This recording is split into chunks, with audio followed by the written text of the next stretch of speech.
কুমড়ো দিয়ে তো আমরা অনেক রেসিপি ট্রাই করেছি, যেমন ধরুন ওই রান্নার মধ্যে কুমড়োর ছক্কা আর ভাজাভুজির মধ্যে কুমড়োর বেগুনিও ট্রাই করেছি। আর কুমড়ো ফুল বলতে কিন্তু কুমড়ো ফুলের আমরা বড়াকেই চিনতাম। তবে আজ আমি একটু নতুনভাবে চেষ্টা করলাম এই কুমড়ো ফুল দিয়ে। থাম্বনেলটা আজকে জানি অনেকেরই মন কেড়েছে, এই কুমড়ো ফুলগুলো দেখতে যা সুন্দর হয়েছে। আর সেখান থেকেই আমার মনে হলো আজকে আর বড়া করছি না, কুমড়ো ফুলের আমি বেগুনি করব। নামটা একটু নতুন মনে হলেও খেতে কিন্তু দারুণ হয়েছিল। তো আজ আর বেশি কথা বাড়াচ্ছি না, চলে যাচ্ছি সরাসরি ভিডিওতে। এই কুমড়ো ফুলের বেগুনি করার জন্য প্রথমেই আমি কুমড়ো ফুল নিয়ে নিয়েছি। 12 থেকে 13টা কুমড়ো ফুলগুলোকে পরিষ্কার করে নিচ্ছি। এই যে ফুলের গায়ে এই যে দাঁড়া দাঁড়া পাড়া সবুজগুলো লেগে আছে, এগুলোকে আমি হাতের সাহায্যে কেটে দিচ্ছি।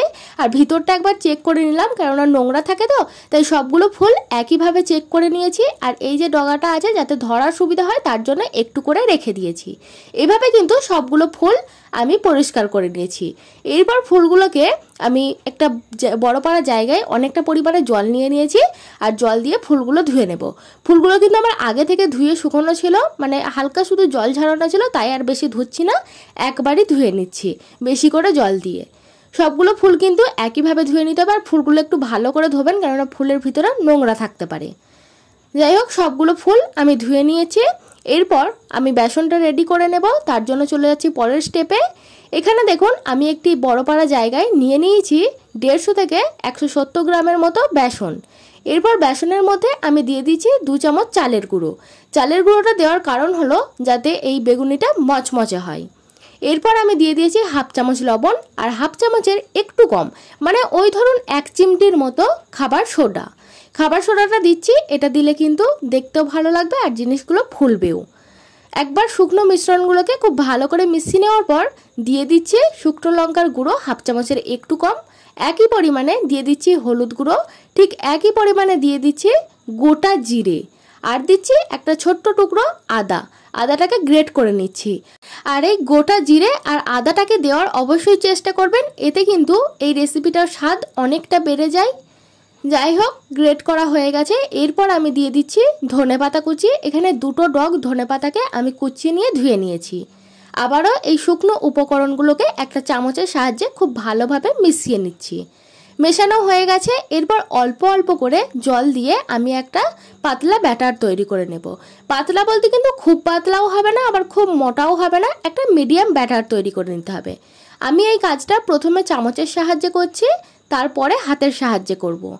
অল্প অল্প করে জলটা দিতে হবে, একবারে জল দিয়ে দিলে কিন্তু ঘনত্বটা বোঝা যাবে না। তাই আমি অল্প অল্প করে জল দিয়ে এই বেসনটাকে ফেটিয়ে নিচ্ছি। এখন দেখতে পাচ্ছেন আমি চামচের সাহায্যে করছি, একটু পর আমি হাতের সাহায্যে করে নেব। সেটা আর দেখাবো না, আমি এই চামচের সাহায্যেই করছি, এটাই দেখাচ্ছি। দেখতেই পাচ্ছেন ঘনত্বটা ঠিক এরকম হয়েছে। আপনারা চাইলে শুধু হাতে অথবা শুধু চামচেও করতে পারেন। এটাকে আমি 5 মিনিটের জন্য রেস্টে রেখে দিয়েছিলাম, সেটা আর দেখাইনি। এরপর চলে যাচ্ছি সরাসরি তার পরের স্টেপে, অর্থাৎ ভাজার পর্বে। কড়াইয়ে আমি আগে থেকে তেল দিয়ে দিয়েছি। তেলটা খুব ভালো করে গরম হয়ে যাওয়ার পর এরপর দেখুন একটা একটা করে কুমড়ো ফুল নিয়ে প্রথমে বেসনের ব্যাটারের মধ্যে ভালো করে কোট করে আমি সরাসরি সেটা গরম তেলের মধ্যে দিয়ে দিচ্ছি। আর তেলটা কিন্তু ভালো পরিমাণেই গরম হতে হবে, মানে ওই ধরুন মিডিয়াম টু হাই ফ্লেমে রাখলেই হবে, এটা কিন্তু লো ফ্লেমে রাখলে হবে না, তাহলে কিন্তু বেগুনিগুলো আর ফুলবে না। যাই হোক, আমি এরপর এটাকে গোল্ডেন ব্রাউন করে ভেজে নিচ্ছি।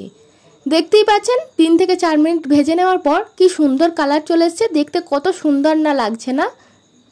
এটা হয়ে গেছে, এটাকে আমি তুলে নিচ্ছি। এরপর দেখুন আর একটা দেখিয়ে দিচ্ছি, ওই কুমড়ো ফুলটাকে নিয়ে আমি এই বেসনের ব্যাটারের মধ্যে ভালোভাবে কোট করে নিচ্ছি এবং সরাসরি সেটা গরম তেলের মধ্যে দিয়ে দিচ্ছি। যেহেতু আমার কড়াইটা ছোট, তাই আমি এখানে একটা একটা করে দিচ্ছি। আর একটা একটা করে দিলে কিন্তু এই বেগুনের শেপগুলো দারুণ আসবে, আর একবারে ঘিচি ঘিচি করে দিলে কিন্তু শেপগুলো ভালো আসবে না। আর যেই জিনিস দেখতে ভালো লাগে না সেই জিনিস কিন্তু খেতেও ভালো লাগে না, তাই আমি একটা একটা করে দিয়ে এই রেসিপিটা করে নিচ্ছি। এটাকেও গোল্ডেন ব্রাউন করে ভেজে নিচ্ছি। দেখতেই পাচ্ছেন কালারটা কিন্তু অনেকটাই চেঞ্জ হয়ে এসছে। আরও একটু কালারটা চেঞ্জ করে নেব, মানে হালকা একটু লাল পাড়া করে ভেজে নিচ্ছে। মোটামুটি আমার রেসিপি তৈরি হয়ে গেছে। একইভাবে সবগুলো কিন্তু ভেজে নিলেই এই রেসিপি একদম তৈরি হয়ে যাবে। তো বন্ধুরা, আমার এই রেসিপি আপনাদের কেমন লাগছে আমাকে অবশ্যই জানাবেন। ভিডিওটি ভালো লাগলে লাইক করবেন, আর চ্যানেলে নতুন হলে অবশ্যই একটা সাবস্ক্রাইব করে পাশে থাকবেন এরকম নিত্য নতুন রেসিপি দেখার জন্য।